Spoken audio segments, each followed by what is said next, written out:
felicitaciones también por esa iniciativa de desarrollar esta investigación de cara a las elecciones municipales y regionales que se nos vienen.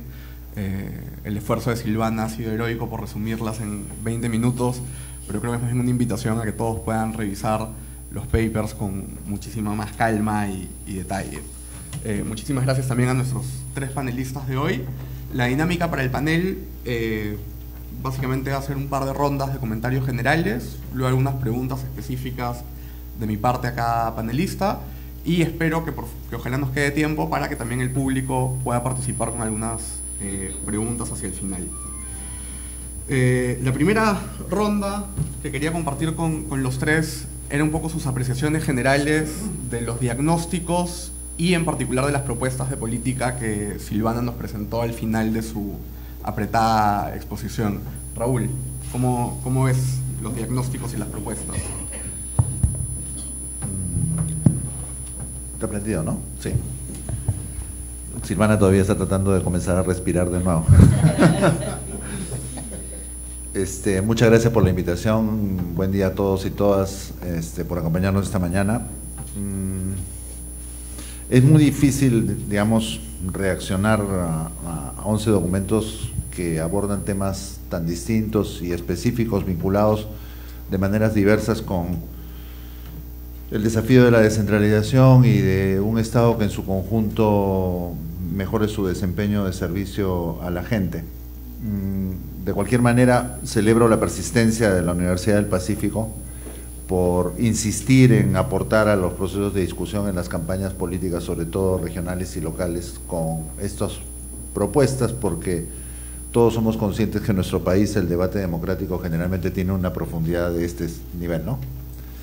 Y aportar ideas, sobre todo, como decía Carlos, basadas en evidencia, ayudan a que ojalá ese debate vaya profundizando y mejorando en calidad en el futuro.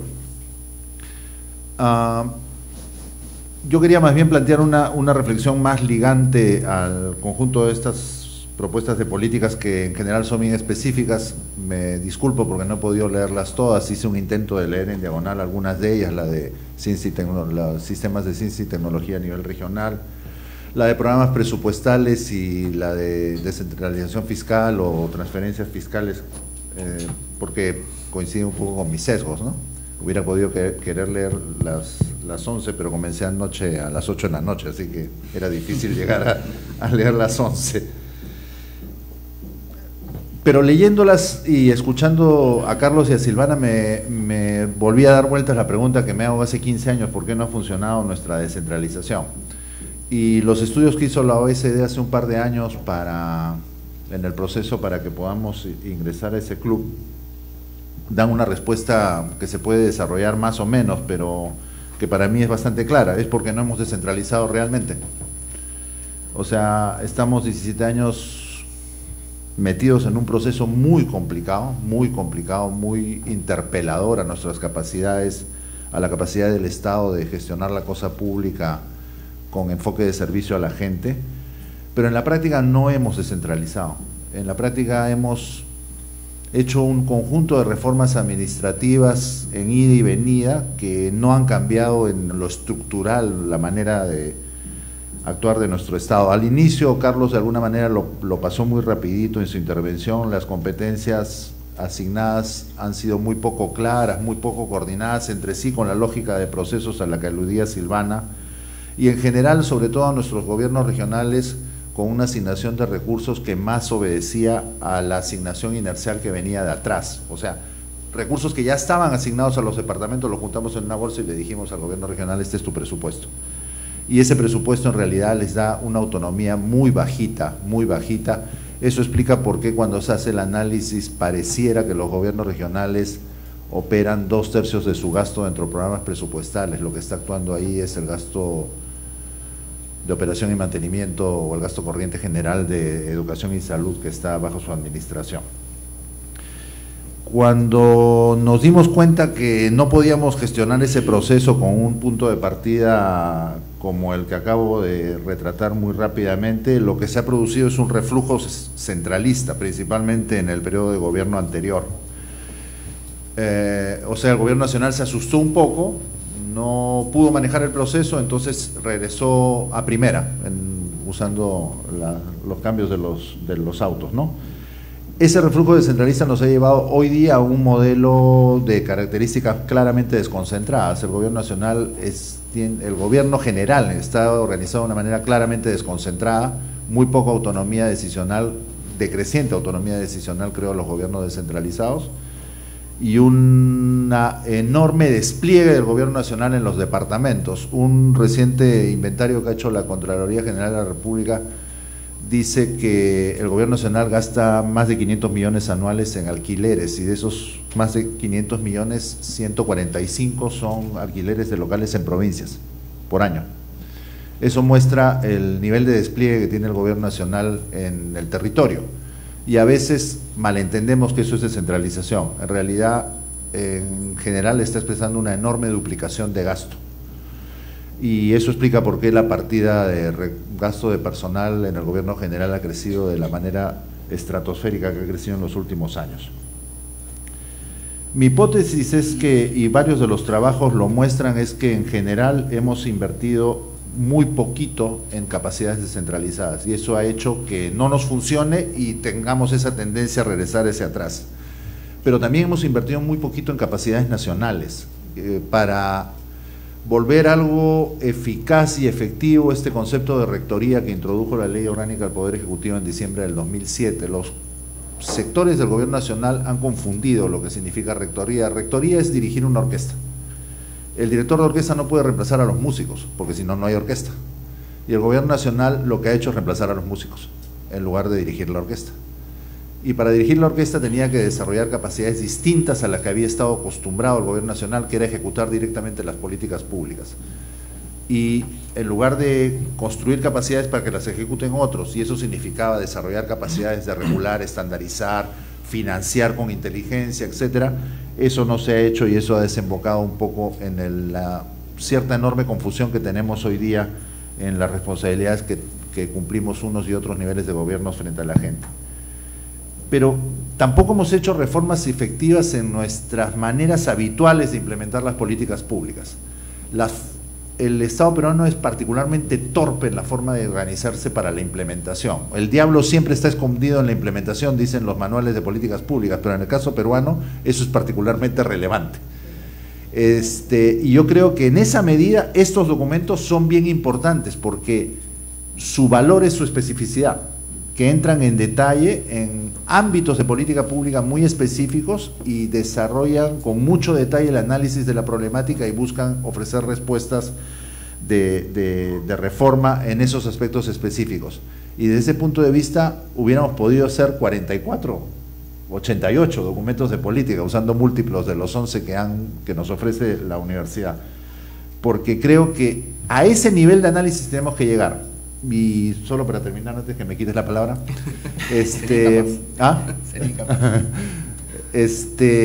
por ejemplo, una cosa que releva mucho el trabajo de Silvana, que los programas presupuestales no se diseñaron con lógica de procesos, los diseña el gobierno nacional. O sea, el que no lo ha hecho con lógica de procesos es el gobierno nacional, y no lo ha hecho porque en general, en ese reflujo centralista, lo que ha mostrado es que nuestros ministerios y nuestros organismos públicos nacionales no conocen el país, no miran el país cuando diseñan políticas públicas. Y si algo caracteriza a nuestro Perú, es su diversidad. Ofrecer instrumentos de política uniformes para un país como el Perú es asegurarnos que vamos a rebotar en la implementación, y que nos van a resultar las cosas en algunos lugares y en la mayor parte no nos van a resultar. Nuestras municipalidades, nomás más de 1870, si algo las caracteriza es su diversidad. O sea, los análisis generales que hace Carlos son absolutamente ciertos, pero Carlos y yo sabemos, y muchos de ustedes también seguro, que cuando entramos por tipos de municipalidades, esas estructuras cambian notablemente. Y la estructura de financiamiento de la municipalidad de Miraflores no se parece en nada a la de Parinari en la Amazonía Norte. Entonces, yo creo que es clave el aporte que se hace, porque si no pensamos nuestras políticas públicas como procesos, o sea, como cadenas de responsabilidades que terminan en productos que se le entrega a la gente, no vamos a poder tener un Estado más efectivo y no vamos a poder tener una descentralización real, donde responsabilicemos claramente a cada agente público que tiene una responsabilidad de esa cadena, de que él participa de alguna manera en que el Estado le sirva más y mejor a la gente.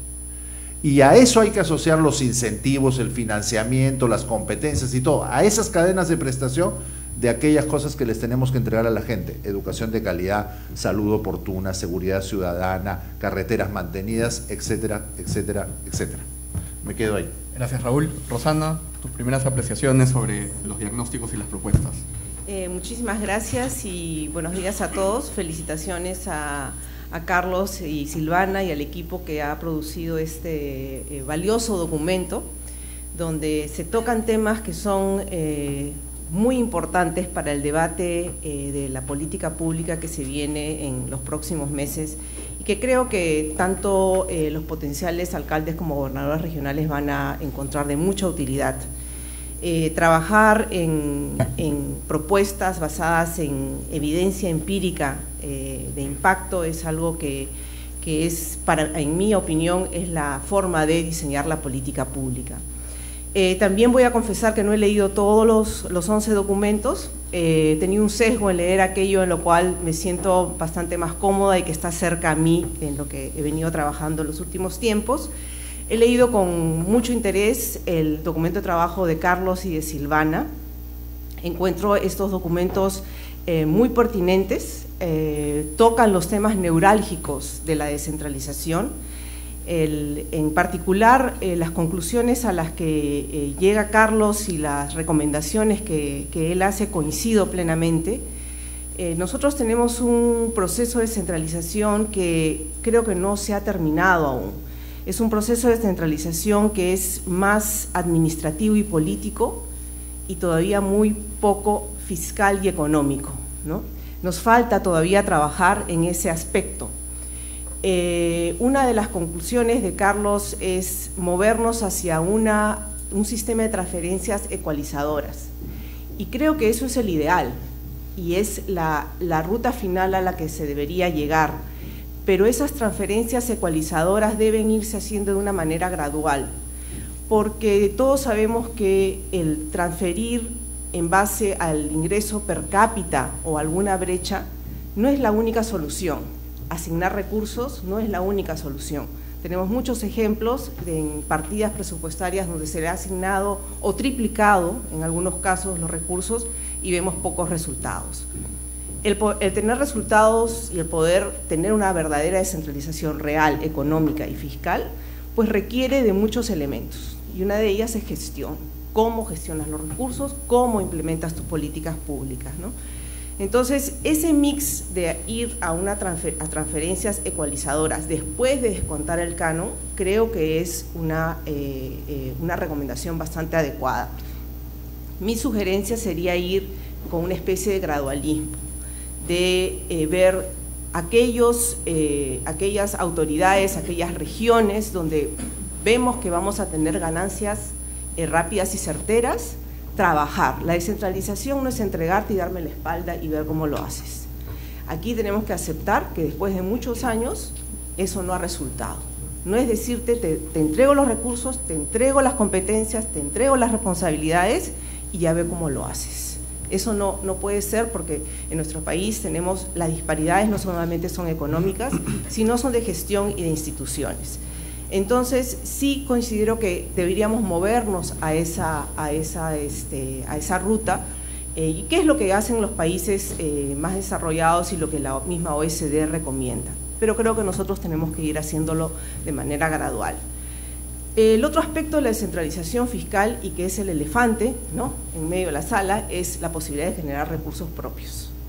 Esa es una agenda que creo que aún todavía no tenemos un consenso de qué impuestos debemos transferir, cómo se deben recaudar y cómo se deben utilizar.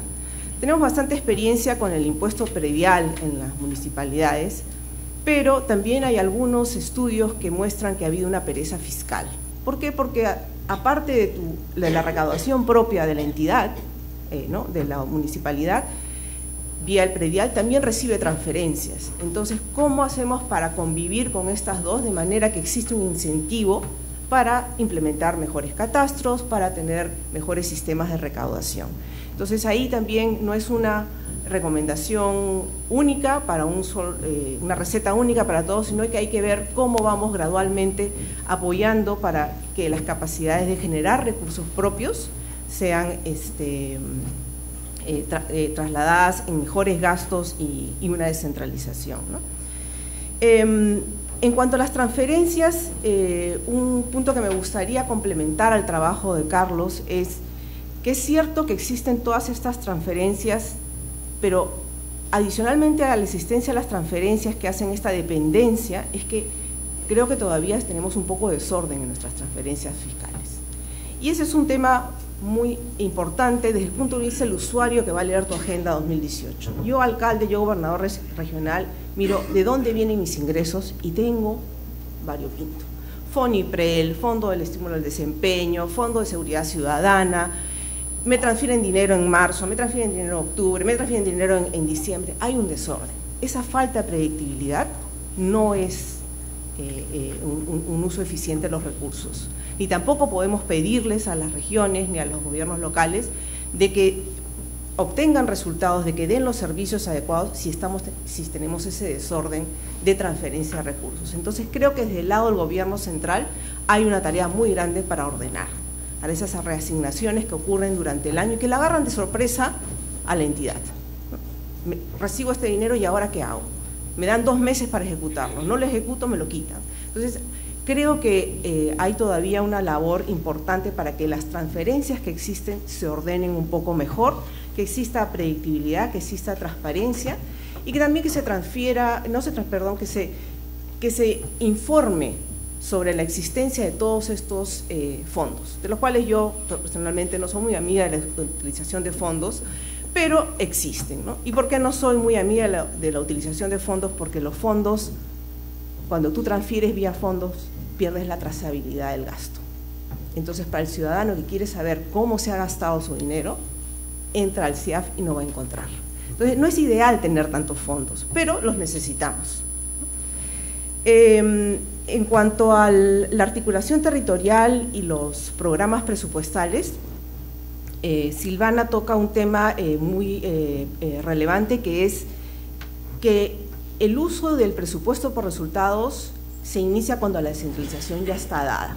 Y no solo es la descentralización, sino que hay ciertos programas o políticas públicas que vienen de años, de décadas, y que jamás se pensaron en resultados, que no se diseñaron con un marco lógico, que no se diseñaron en base a procesos, que no tienen líneas de base para después hacerles una evaluación.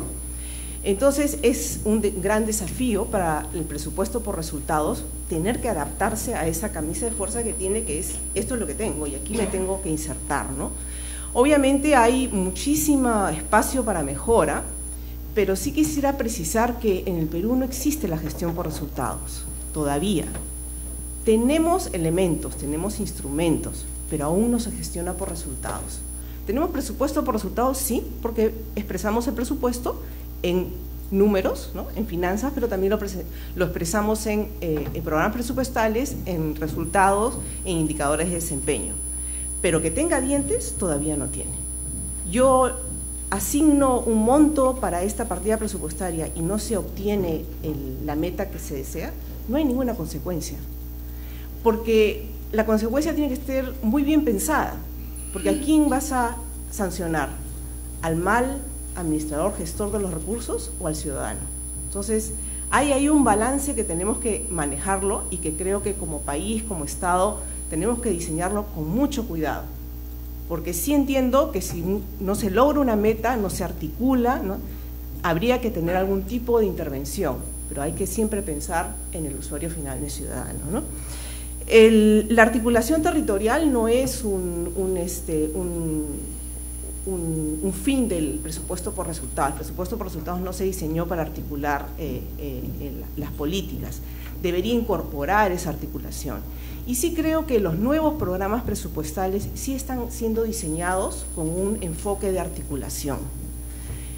pero la mayoría de nuestras políticas públicas son políticas públicas de hace mucho tiempo. Entonces, el valor, el aporte que ha traído el presupuesto por resultados es que los nuevos programas que se van diseñando se diseñan con ese enfoque, ¿no? Voy a decir algo un poco provocador, porque creo que el tema del ente rector, como lo menciona el viceministro Molina, y el tema de que hubo un centralismo, mueve un poco el proceso de centralización, ¿no? Lo cuestiona, nos hace pensar hacia dónde vamos. Pero ya hablando más como ciudadana, creo que hay políticas públicas u objetivos en los cuales no deberíamos siquiera tener un cuestionamiento de que si no funciona, alguien lo tiene que asumir. Y voy a dar un ejemplo, la anemia. La anemia no es aceptable que estemos donde estemos. Entonces, sí creo que hay políticas públicas y hay metas de gobierno que deberían tener una atención especial. No es aceptable para nosotros que tengamos los recursos que tenemos, que asignemos los recursos que asignamos, y porque hay un problema de desfase, hay un problema de institucionalidad, un problema de no claridad, quién hace qué, tengamos que vivir lo que estamos viviendo con la anemia. Estamos destruyendo generaciones de futuros peruanos, de profesionales del desarrollo económico del Perú. Entonces, sí creo que en algún momento habría que pensar que si alguna de las metas que son las metas claves de gobierno no se está cumpliendo, que exista por parte del ente rector alguna decisión de o intervengo y lo tomo yo o hago medidas correctivas. Entonces, la descentralización también tiene que tener el otro espejo. Si no estamos cumpliendo con aquello que a todos nos afecta, debemos poder tener la posibilidad, la potestad de decir, mira, esto es tan urgente que no tengo el lujo de transferirlo en este momento y alguien tiene que tomar las riendas de esto, ¿no? Entonces, para mí es una propuesta provocadora, porque no tengo la receta de cómo lo haríamos, pero sí yo pienso que temas como la anemia no deberíamos estar en la situación que estamos. Y también, cuando uno mira los números de la desnutrición, el Perú tuvo mucho éxito en bajar los niveles de desnutrición. Obviamente no hemos llegado a aquellos que son los que queremos llegar, ¿no? Pero cuando bajó la desnutrición y miramos qué sucedió, evidencia en políticas públicas, MINSA estaba metido mano a mano con aquellos responsables de implementar las políticas de desnutrición. Entonces ahí hay una evidencia. ¿Qué queremos? El ente rector tiene no le tiene que quitar la capacidad de ejecutar las políticas públicas, pero tiene una responsabilidad para ciertas políticas, para ciertas metas como país que debemos estar apuntando. Eso es de mi lado en reacción a dos de los documentos. En cuanto a las recomendaciones de política, sugeriría, pensando también, ¿no?, el receptor, ¿quién va a leerlo esto, no? Sí sería interesante costear alguna de las recomendaciones para tener una idea de que no estoy poniendo propuestas que después son inalcanzables. El presupuesto es suma cero en la prioridad. Yo priorizo algo, tengo que quitarle al otro, ¿no? Entonces, no es así de fácil poder implementar todo a la vez. Entonces, creo que costear alguna de las recomendaciones sería muy útil para el usuario de esta agenda, y también identificar aquellas de ganancia rápida, ¿no?, como le dicen en inglés, quick gains. ¿Por qué? Porque estas autoridades nuevas, el alcalde, el gobernador regional, lo más útil que tú le puedes dar es a una política que va a tener ganancias rápidas y que va a ganar legitimidad. Porque si un alcalde, un gobernador empieza con un buen pie, casi que seguro que va a tener una buena gestión. Eso sería mi lado. Gracias, Rosana. Para cerrar esta primera ronda, César. Sí, gracias, Gonzalo. En primer lugar, agradecer a la Universidad del Pacífico por la invitación a este evento y a esta mesa de discusión. Felicitarlos por el ejercicio, el esfuerzo de haber plasmado una agenda bastante comprensiva sobre un tema que es muy importante, y va a ser un hot topic en los próximos meses. Yo coincido con Raúl, con Rosana, en que la descentralización es un proceso, la verdad, bastante incompleto aún, a pesar que ya lleva varios años. Y creo que en parte se explica porque se ha hecho con un pie administrativo, con un pie político, pero por el lado financiero es bastante cojo, ¿no? Y acá quería entrar un poco al paper de Carlos, de transferencias intergubernamentales, que me parece muy, muy importante. Un proceso, la verdad, como la descentralización es poco sostenible si no tiene sus propios ingresos, ¿no? Si es un proceso que depende mucho de una discrecionalidad en el proceso de transferencia de recursos, no genera recursos propios, además está muy vinculada, la base de ingresos que financia, digamos, este esfuerzo descentralizador está muy vinculado a precio de commodities, por el lado del canon, por lo tanto es muy volátil, ¿no? Entonces uno ve que es un proceso difícil de ser sostenible en el largo plazo, ¿no? Y requiere de generar sus propias bases tributarias, ¿no? Entonces, pensar en reasignar un presupuesto que es pequeño hoy, que se financia con una presión tributaria de 13 puntos del PBI, un déficit fiscal relativamente alto, es difícil. Políticamente es muy difícil. Rosana ha sido viceministra de Hacienda, ¿no? y sabe de qué hablo. Es complicado quitarle partidas a alguien para dárselas a otra persona. Puede ser muy, muy loable y hay un afán descentralizador detrás, pero es muy complicado, ¿no? La economía política de eso es bastante compleja y te plantea restricciones que la hacen inviable.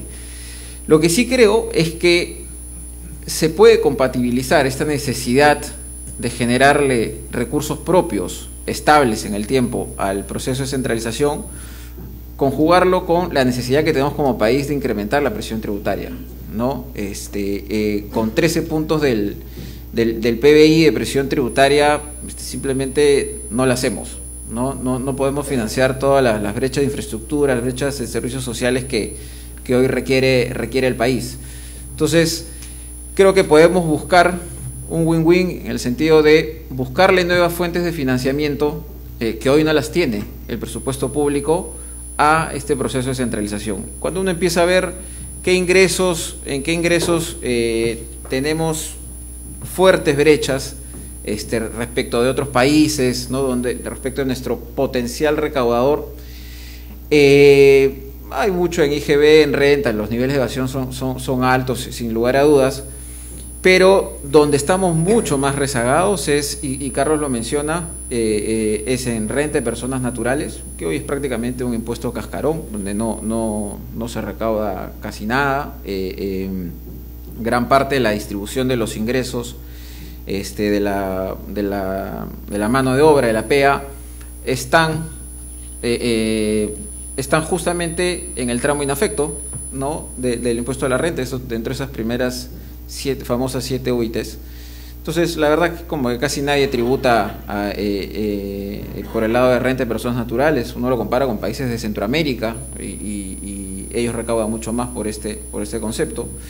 Entonces ahí creo que hay una fuente que podría vincularse, digamos, a un proceso o a una base tributaria estable para la descentralización, sobre todo para los gobiernos regionales. Uno ve la distribución de los niveles de gobierno y se da cuenta que el gobierno regional, que tiene una capacidad de economías de escala mucho más grandes que gobiernos locales que están atomizados, no tienen bases tributarias, por lo tanto no tienen una capacidad de generar economías de escala. Entonces, quizás pensar en, como lo mencionaba Carlos, algunas reformas por el lado de renta de personas naturales y vincularlos al financiamiento del nivel de gobiernos regionales. Otra, el predial es otro impuesto donde estamos muy, muy, muy rezagados, ¿no? Es verdad que hay una ausencia de capacidades a nivel de gobiernos locales por generar estos ingresos. No hay sistema de catastro, no hay capacidades ahí para recaudar. Hay un tema político, siempre, yo me imagino, si yo soy alcalde, pues es complicadísimo grabar a mis vecinos, pero buscar ciertos convenios o asociaciones con la SUNAT para que la SUNAT, por ejemplo, haga todo el proceso de cobro de estos impuestos, de construcción de los catastros, de los sistemas que ya existen. O sea, hay algunas municipalidades que lo tienen, el SAT es un buen ejemplo, no hay que irse a países muy desarrollados para tener un sistema de esa forma, y esa generación de ingresos que sea un recurso propio sostenible de los gobiernos locales, ¿no? Creo que así podríamos tener un win-win, ir mejorando nuestra presión tributaria, que hoy, como les digo, es muy baja, 13 puntos del PBI, no permite financiar nada, y más en un proceso donde se está buscando en los próximos años reducir el déficit fiscal. Es imposible tratar de buscarle bases tributarias estables a la descentralización sin generar nuevos motores por la parte de ingresos. También Carlos menciona mucho el tema de las transferencias. Siempre van a haber transferencias, por más que se genere, finalmente seamos exitosos en generarle bases tributarias estables y predecibles en el tiempo a la descentralización. Siempre hay un espacio de transferencias, existen en todos los países. Y estoy de acuerdo con él en que criterios como equidad y compensación son importantes para hacer esas transferencias, sobre todo dada la estructura que hay hoy de otros tipos de sistema de transferencias, básicamente el canon, que puede perpetuar de cierta manera algunas disparidades regionales. Pero yo añadiría a estas de equidad y compensación también algunas, digamos, un criterio de premiar a buenos gobiernos subnacionales. No solamente te transfiero porque estás muy rezagado en términos de necesidades básicas insatisfechas, pobreza, o no recibes mucho por la puerta del canon, sino porque tienes un buen track record en cierre de brechas. Hoy tenemos un sistema de inversión pública que va a tener, pues recién esto se está implementando, pero va a tener una fase ex post de evaluación del cierre de brechas. Entonces va a poder evaluar quién es bueno y quién es malo en esta tarea, ¿no? Eso puede ser interesante, digamos, para no solo quedarnos en la parte de equidad y compensación, sino premiar lo bueno, ¿no? Yo creo que el Estado peruano tiene pocas herramientas de ese tipo, ¿no? Fondos concursables que hayan sido bastante exitosos. El plan de incentivos municipales, con sus problemas, de cierta manera ha servido para ir corrigiendo comportamientos inadecuados en un momento y ir mejorando las capacidades de los gobiernos subnacionales. Entonces, en este espacio de transferencias, creo que además de equidad y compensación, se podría añadir algún criterio de premiar lo bueno, digamos, ¿no? Otra cosa en el tema de transferencias que quería resaltar es las transferencias provenientes que Carlos la menciona de manera rápida en el documento, las transferencias provenientes de las industrias extractivas, ¿no? Yo considero que la minería, la industria petrolera, gasífera, etc., es clave, o ha sido clave para sostener este proceso de centralización que ha sido bastante incompleto. Estoy de acuerdo con Raúl y con Rosana, pero dentro de todo, las transferencias que se han dado por esa fuente, por la canon, regalías, etc., ha servido de cierta manera para financiar este proceso. No es raro que durante los años de boom de precios de materias primas que tuvimos, la inversión pública subnacional se multiplicó casi por dos, un poquito más de dos veces, y que en el ciclo de la reversión la inversión pública subnacional se cayó, ¿no? Hay una relación ahí bastante clara, por más que existían saldos de balance y todo, pero se cayó. Entonces, creo que esas transferencias son bastante importantes para el proceso descentralizador.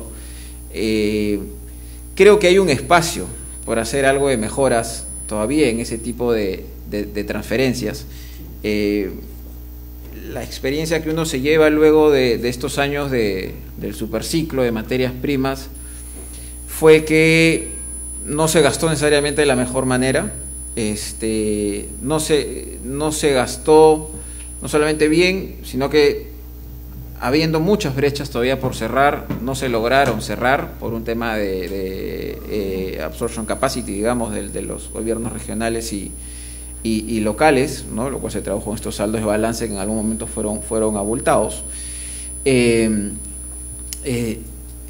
y lamentablemente estas industrias no lograron la legitimidad social que en mi opinión se requiere para darle sostenibilidad en el tiempo, ¿no? Si le damos sostenibilidad a este tipo de industrias extractivas, hay muchas chances de que el proceso de centralización, ceteris paribus, pueda seguir continuando, ¿no? Su financiamiento sea sostenible. Entonces creo ahora en los años que vienen, creo que vamos a tener, si bien no un superciclo de materias primas, pero van a ser años de precios interesantes, por más que hoy estén un poco tambaleando por riesgos de guerras comerciales, y esto uno conversa con los mineros y consideran que van a ser buenos precios, mejores de los que hemos visto hace algunos años. Entonces se nos plantea otra vez una ventana de oportunidad para mejorar mucho el uso de esos recursos provenientes de las industrias extractivas, ¿no? De forma nuevamente de darle sostenibilidad e impulso al proceso de centralización. Y yo quería hacer algunas sugerencias, pensando un poco en qué se puede hacer y cómo mejorar un poco esos recursos, ¿no? Canon, regalías. Quizás una primera puede ser focalizar mejor el uso, ¿no? Tratar de llevar, no estoy planteando modificar los índices de distribución, creo que eso es muy complejo, políticamente es muy costoso hacer. Alguna vez en el MEF se intentó y solamente insinuamos la propuesta y fue muy complicado. Lamentablemente es como un problema de pecado original, es muy difícil de cambiar, por más que sepamos las ineficiencias que existen ahí. Pero sí se puede mejorar mucho el uso. Una primera creo que es focalizar mucho mejor los usos, tratar de llevar esos recursos, ejecutarlos sobre todo en las zonas muy cercanas a la zona de influencia de los proyectos mineros, que hoy no se hace. Estaba revisando alguna información y la verdad es increíble cómo en las comunidades o centros poblados alrededor de los yacimientos no se da importantes recursos ahí, no hay ejecución, prácticamente inversión pública en esas zonas, y son justamente las zonas donde se inician todos los conflictos sociales, ¿no? Que luego, claro, acá en Lima nos enteramos porque de ahí escaló a nivel provincial y a nivel regional, pero inicialmente se generaron ahí. Y tiene cierta lógica, porque si de verdad no se ejecuta nada de esos recursos que llegan en esa zona, es casi racional reaccionar. Entonces creo que hay un espacio ahí por mejorar la focalización en la ejecución de esos recursos, ¿no? Pensando sobre todo en los centros poblados, ¿no? Centrarse en los centros poblados. Luego también creo que en la misma onda de flexibilizar el uso de los recursos, hay un espacio por adecuar los fines o los usos del canon a los criterios que hoy establece el INVIERTP, el sistema de inversión pública, ¿no? Si uno revisa la ley del canon, los criterios en que se puede usar el canon siguen siendo los del anterior sistema, los del SNIP. Hoy el INVIERTP genera estos conceptos que se llaman inversiones no proyectos, ¿no? Que son optimizaciones, ampliaciones marginales, reposiciones, que no se pueden financiar con canon, ¿no? Por este mismatch entre la ley actual de inversión pública y la ley de canon. Esto le podría ampliar un poco la varianza de usos del canon. Muchas veces no se requiere en muchas de estas zonas hacer una nueva infraestructura, sino optimizar o ampliar algo que ya existe. Entonces se le puede dar algo de flexibilidad al uso del canon por ahí, igual con el tema de mantenimiento, ¿no? Financiar estudios de diagnóstico de brechas, ¿no? Que es algo que es el core business, digamos, de este nuevo sistema de inversión pública, que el canon también pueda financiar estos estudios de diagnóstico de brechas, para luego poder armar la cartera priorizada de proyectos, ¿no? Y finalmente, el Estado como tal tiene un problema de ejecución que todos lo conocemos. Sí creo que en el caso de estos tipos de recursos hay que pensar quizás un poco fuera de la caja y pensar en nuevos mecanismos de contratación y ejecución, ¿no? Para acelerarlos, darles un poquito más de dinamismo. Y no pensar tampoco en cosas muy digamos, muy novedosas, sino tratar de aplicar lo que existe. Hoy vemos que tenemos un esquema de contratación y ejecución como los Juegos Panamericanos que funciona bastante bien, ¿no? Y quizás esas cosas se pueden replicar para los proyectos de inversión pública financiados con Canon, ¿no? Son proyectos, efectivamente, son muy atomizados, por lo tanto se tiene que plantear un empaquetamiento, quizás un empaquetamiento vertical, es decir, a nivel distrital, provincial, regional, tratar de empaquetar una cartera, ¿no? Crear un proyecto especial, como lo que existe en Panamericanos, y que ese proyecto especial pues tenga la posibilidad de suscribir convenios de administración de recursos, con organismos internacionales, con gobiernos. Muchas mineras tienen capital internacional, extranjero, así que estoy segurísimo que esos países, Canadá, Australia, estarían muy interesados en financiar una cartera o encargarse de la contratación y ejecución de una cartera interesante de proyectos distritales, provinciales y regionales, ¿no? Para darle un poco más de flexibilidad y dinamismo al uso de esto. Si esos recursos se usan bien, esta es una fuente de ingresos que yo creo que va a quedar para siempre como una fuente importante de financiamiento para el proceso de centralización. Le va a dar sostenibilidad al proceso, le da legitimidad a una industria que nuevamente es clave para sostener el proceso de centralización, así que es un win-win. Creo que ahí hay un espacio por ver qué mejoras se pueden dar. Se nos vienen años interesantes de precios, así que creo que es el momento para evaluarlas.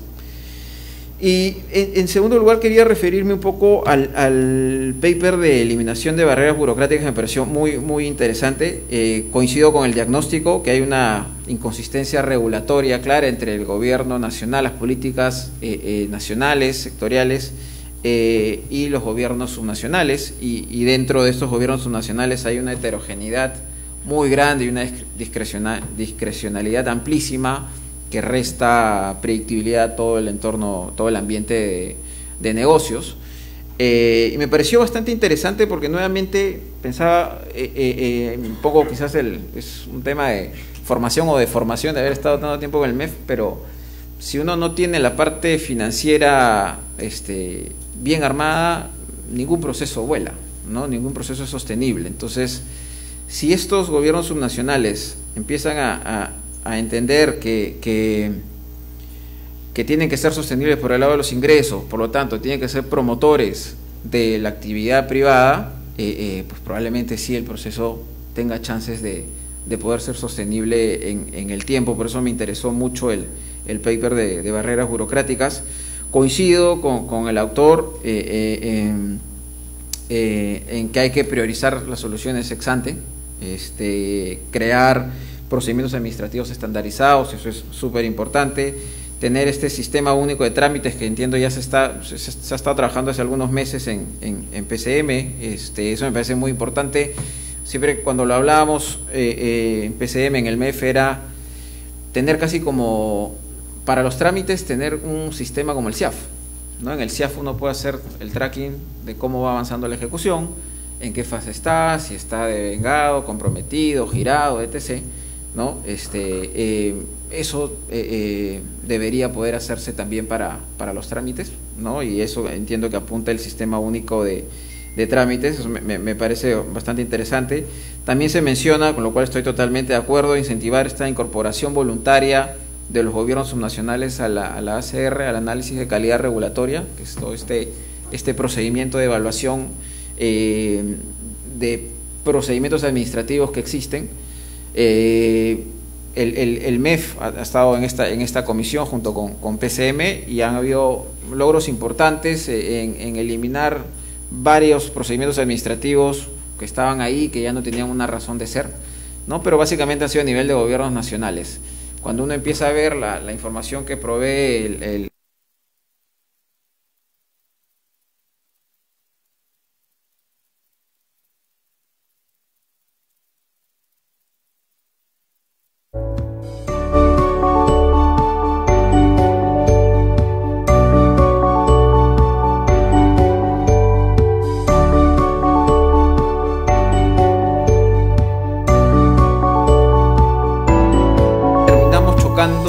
con la parte de enforcement, ¿no? Como hoy muchas de estas herramientas se están implementando, pero hay una suerte de informalidad regulatoria, digamos, donde el propio Estado no cumple lo que el Estado dice, ¿no? Eso hay un montón de casos, entonces requieres un rol de enforcement bien importante.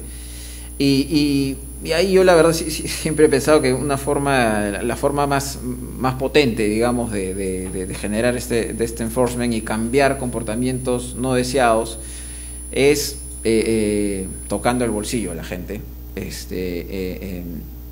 No sé si es nuevamente formación o deformación de haber pasado por el MEF, pero creo que esa es la mejor forma de cambiar comportamientos, ¿no? Y ahí sí considero que, nuevamente, buscar a través de fondos concursables, planes de incentivos, que los gobiernos subnacionales, sobre todo los gobiernos locales, donde están las principales barreras burocráticas, se focalicen más en generar recursos propios a través del impuesto predial, ¿no? Es bien importante, ¿no? Porque si ellos se apropian de esto, van a entender que a mayor promoción de la actividad privada, es decir, simplificar, facilitar el hacer negocios en sus zonas, va a terminar redituando mayores ingresos para ellos, ¿no? Pudiendo financiar el cierre de brechas que ellos tengan, ¿no? Hoy por hoy tenemos más bien un comportamiento un poco perverso, en los cuales ellos se financian con los famosos recursos directamente recaudados, ¿no? Que son estos recursos que se generan por cobro de servicios, tarifas, etc. que ellos dan, ¿no? Y genera un incentivo perverso porque yo le cobro a Gonzalo por el trámite, pero para mí el incentivo es que ese trámite se dé 6 veces, ¿no?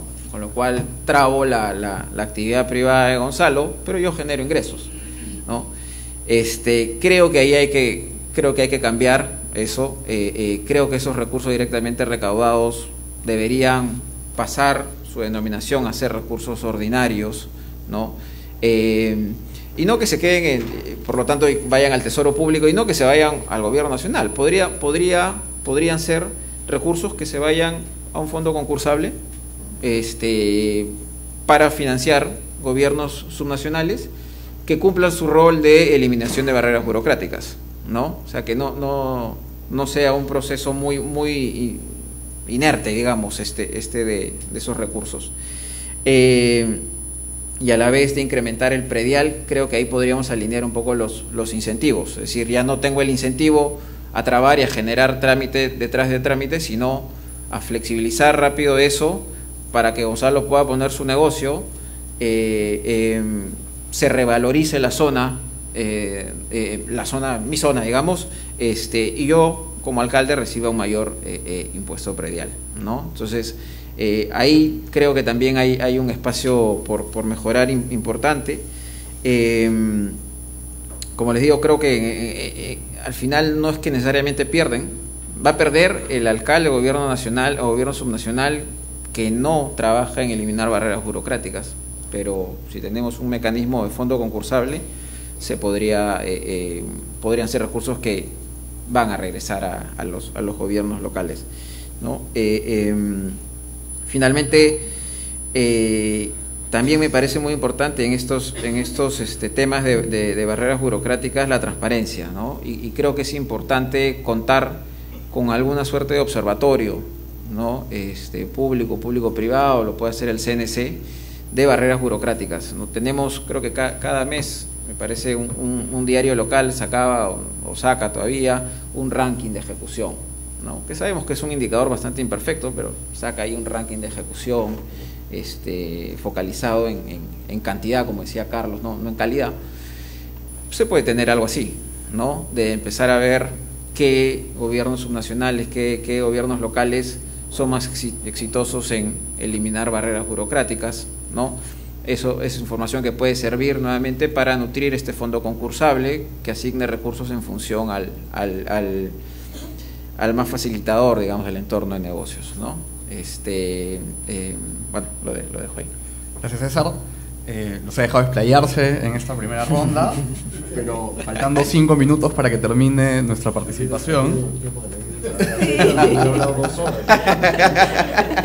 En verdad ha sido bien equitativo, yo quería abordar 4 temas y nos quedan 4 minutos, así que les voy a tener que pedir respuestas muy breves. Raúl, se armó un amago de debate entre tú y Rosana por el tema de la rectoría versus la ejecución, y a mí esto me recordó el tema de la reconstrucción con este principio de subsidiariedad, ¿no? Si el más chiquito no lo puede hacer, pasa el más grande y así sucesivamente. ¿Cómo ves un esquema así, que en la reconstrucción al parecer no estaría funcionando, pero como idea sonaba un punto medio en este amago de debate que se formó? Yo no me pongo los mecanismos de castigo, pero los mecanismos de castigo, igual como cuando educamos a nuestros hijos, deben ser lo singular, o sea, no debe ser la regla general.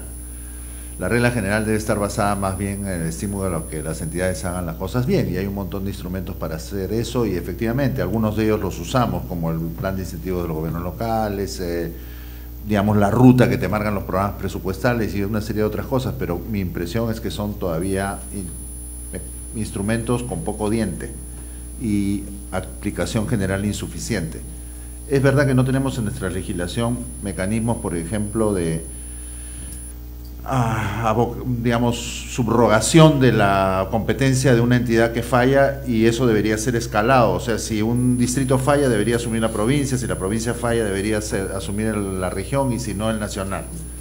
No está en nuestra legislación y deberíamos proponernos hacerlo de manera más clara.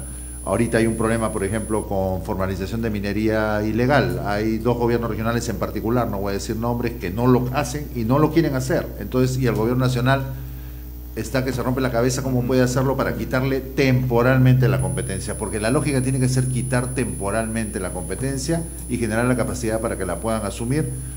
Hay experiencias en otros países, generalmente cito el ejemplo de la Dirección de Apoyo Fiscal colombiana, que para cuando un gobierno subnacional entra en rojo, lo intervienen, pero lo intervienen para generar la capacidad que después no sea necesario hacerlo.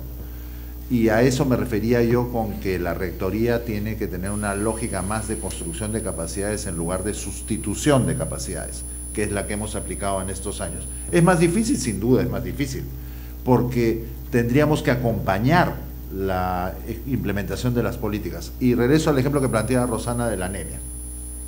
Acaba de aprobar el Gobierno Nacional un plan multisectorial para reducción de la anemia, porque en el discurso del Premier se ha ofrecido bajar el 43 y pico actual a 19 en el 21. Es un desafío descomunal. Todas las experiencias exitosas en reducción dramática de anemia tienen que ver con la relación última entre el agente público y la familia para asegurarse que las criaturas tomen los suplementos. Eso hay que hacerlo en las casas de la gente. Hacerlo desde el nivel nacional con un despliegue desconcentrado cuesta enormemente caro. Y MIDIS hizo muy bacán su cálculo: 600 millones adicionales quería solo para contratar promotores. Y si tenemos 1876 municipios, ¿por qué no ponemos un incentivo expreso para que los alcaldes hagan esa chamba, si ellos están más cerca de la gente? Y las experiencias reales de reducción dramática de la anemia muestran que han sido cuando el alcalde se ha montado en el asunto. Digo el ejemplo, Arequipa. Arequipa ha reducido enormemente la anemia, que el gobierno regional puso gente para que haga supervisión de ese último tramo de la cadena y asegurarse que los actores locales, comunidad, municipio, trabajaran directamente con las familias para asegurar que las criaturas tomaran el suplemento y no solo se entregaran en el establecimiento de salud. Y adaptándose además, porque habían obstáculos distintos en un municipio y otro, entonces han puesto gente que ha ido a trabajar a destrabar esos detalles en el último eslabón de la cadena de prestación. Y ha funcionado. Experiencias dramáticas también de reducción en algunos distritos, en Ayacucho, en Huancavelica, lo mismo. Entonces, eso no lo puede hacer a nivel nacional. A nivel nacional tiene que poner los instrumentos para que el actor último lo haga. Entonces regreso nuevamente, es una cadena de responsabilidades, lo que tenemos que asegurarnos es que todos en la cadena lo hagan, y el papel del nacional no es ponerse a hacer el último tramo, cuesta carísimo, es que el que está en el último tramo lo haga. Hay diferencias enormes de capacidades, seguro. Si alguno, a pesar de los incentivos y la supervisión y el acompañamiento, no lo hace, de acuerdo, quitémoslo temporalmente. Ese esquema no lo hemos construido, tenemos 17 años mordiéndonos la cola y no hemos hecho ese trabajo.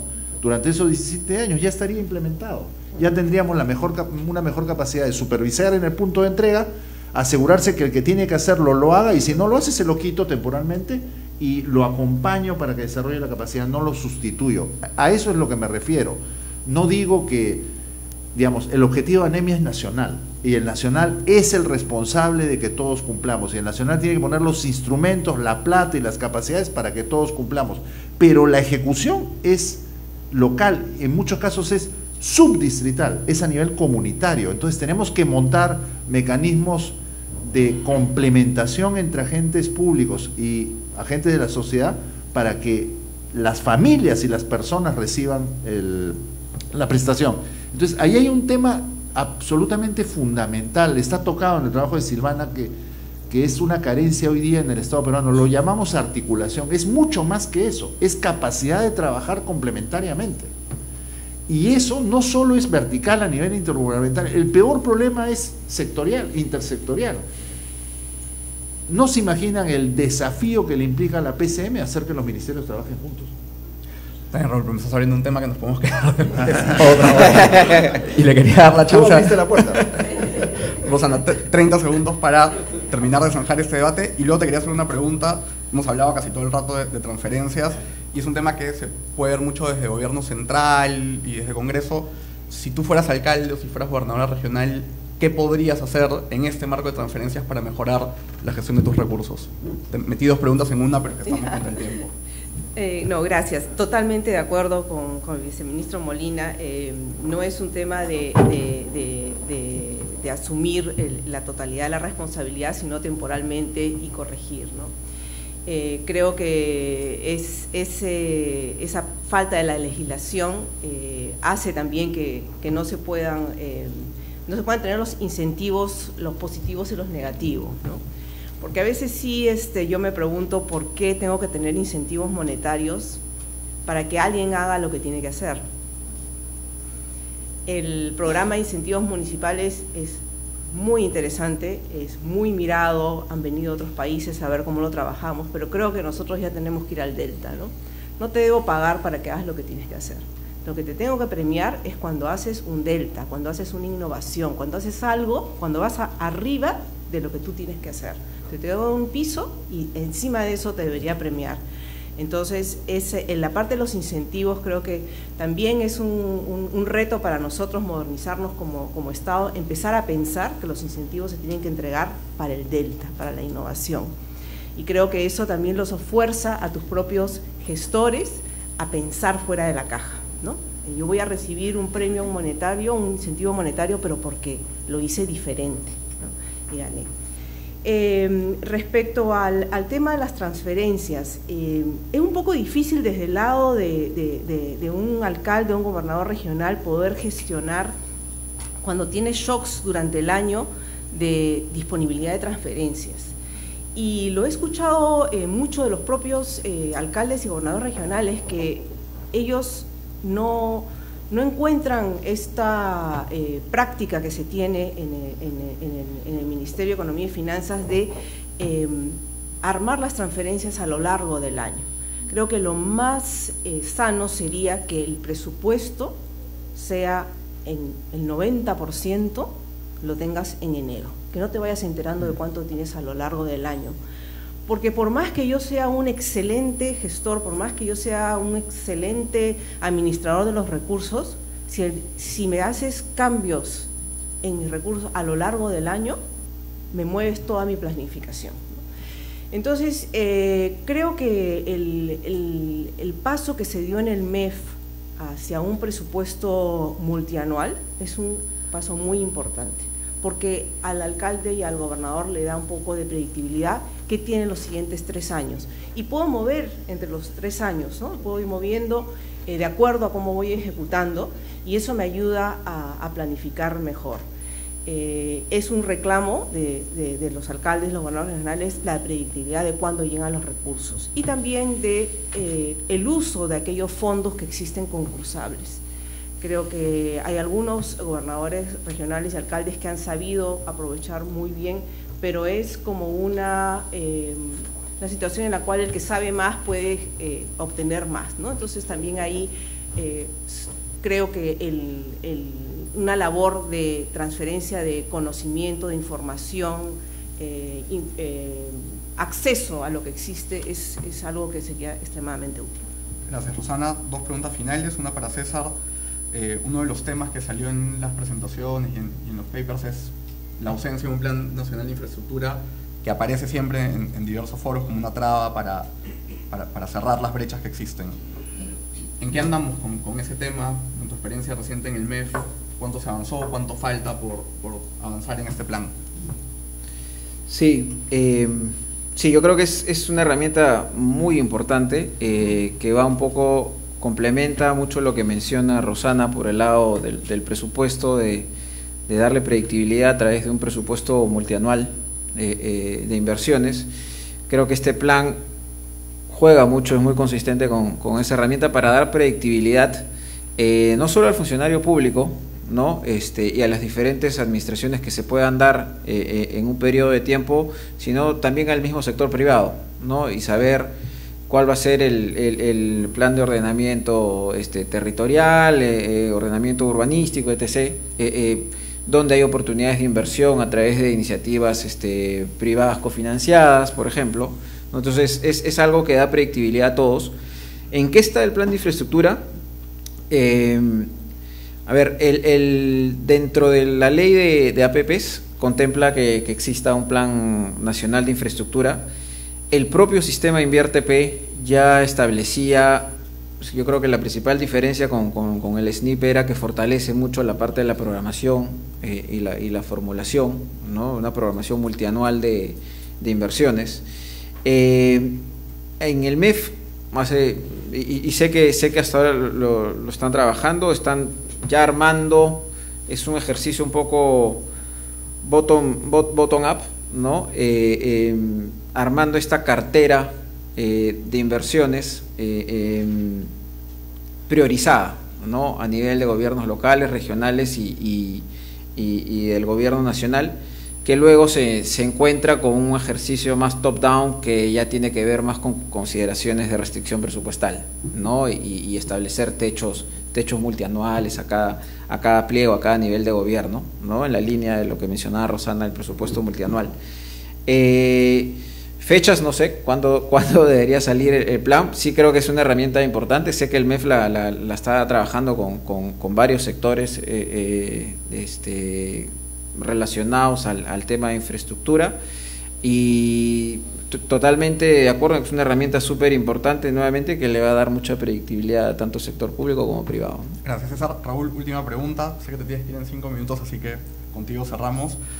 Es una pregunta con una parte de confesión. Yo trabajé hasta hace un mes en el comercio y normalmente en las conversaciones coloquiales nos referíamos a tu viceministerio como el de los conflictos sociales. Y después alguien se acordaba que se llama de gobernanza territorial.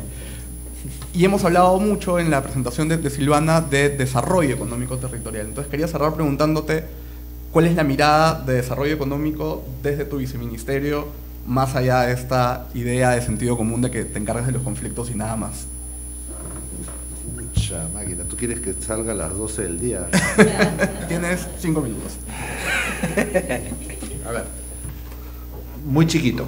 El Premier planteó en el discurso de investidura que teníamos que realizar la descentralización con un enfoque de desarrollo territorial en lugar de seguir discutiendo competencias en una mirada de arriba para abajo. Para eso, en un país como el nuestro, con las desigualdades que tiene y las expectativas de la población, sobre todo después de la bajada que ha habido en el ritmo de reproducción económica por lo de los commodities, no voy a entrar en ese detalle, es indispensable abordar procesos de diálogo territorial para la construcción de objetivos, como digo siempre, no comunes, sino convergentes en el mediano plazo entre los actores de territorios específicos. Entonces, yo tengo debajo mío la descentralización y la gestión de los conflictos, además de la demarcación y la gestión de riesgos, y me acaban de meter el ordenamiento territorial. Entonces, es un menú muy complejo de materias, pero la apuesta es que la Secretaría de Conflictos migre a ser una secretaría promotora del diálogo territorial. Para eso tenemos que ser capaces de adelantarnos a las crisis. Eso es muy complicado. Lo hemos logrado en algunos casos y por eso muchos de los conflictos que han estado anunciándose en la prensa se han desarrollado, pero no han explotado de manera dramática. Eso implica un esfuerzo descomunal. En general, los actores suponen, como sienten que el Estado no funciona, quieren ir lo más rápido posible al actor de decisión más arriba. Entonces, a mi pobre secretario de gestión de conflictos lo paran ignorando y siempre quieren llegar primero a mí, porque saben que yo soy la antesala del premier. La idea es que en ese proceso de gestionar la coyuntura y el presente, que es inevitable, ir migrando a que nuestra Secretaría de Gestión de Conflictos sea, como digo, crecientemente una Secretaría de Promoción del Diálogo Territorial, para que descentralización venga atrás de ella. Porque nuestra Secretaría de Descentralización tiene que manejar procesos y maneja o intenta manejar procesos más estructurales de cambio. ¿Cuál es el desafío del viceministro? El desafío del viceministro debería ser ligar esas materias en una lógica de gobernanza territorial, como dice el letrero encima de mi puerta, que hoy día es una abstracción. Lo que debería construir el concepto de gobernanza territorial en el Perú es una lógica de cómo hago que en territorios tan diversos y con tantas asimetrías de desarrollo y de potencialidades para el mismo, construir un mecanismo interactoral de diálogo, porque solo sector público, solo empresas extractivas o solo comunidades territoriales no van a poder conseguir eso que llamaríamos desarrollo territorial en cada espacio. Lo que tenemos que hacer es articular a esos actores detrás de objetivos convergentes, y para mí esa es la clave del concepto de gobernanza en un país como el Perú. Bueno, no sé si resolví la pregunta, pero para resolverla tendrías que darme 45 minutos. Podemos seguirla por correo electrónico. Gracias, Raúl, gracias, Rosana, gracias, César. Nuevamente gracias a la universidad. Perdonen que nos pasamos del tiempo, pero creo que el panel valía la pena.